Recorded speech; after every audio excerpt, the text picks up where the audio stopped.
રાજ્યના 207 જળાશયોમાંથી 113 જળાશયો 100% ભરાયા, જ્યારે 43 જળાશયો ડેમ 70 થી 100% વચ્ચે ભરાતા હાઈ એલર્ટ જાહેર કરાયા છે.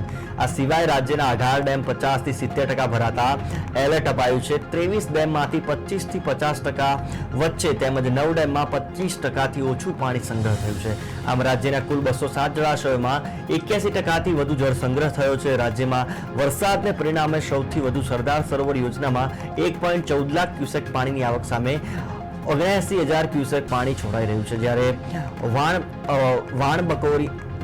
વાણકબોરી જળાશયમાં 21,000 ક્યુસેક પાણીની આવક સામે 21,000ની જાવક અને કડાણા જળાશયમાં 18,000 ક્યુસેક પાણીની આવક સામે 15,000 ક્યુસેક પાણીની જાવક નોંધાઈ છે. આ ઉપરાંત સૌથી વધુ મધ્ય ગુજરાતના 17 જળાશયોમાં 93%, કચ્છના 20 જળાશયોમાં 87%, સૌરાષ્ટ્રના 141માં 82%, દક્ષિણ ગુજરાતના 13 જળાશયોમાં 79%, જ્યારે ઉત્તર ગુજરાતના 15 જળાશયોમાં 50%થી વધુ પાણીનો સંગ્રહ થયો છે.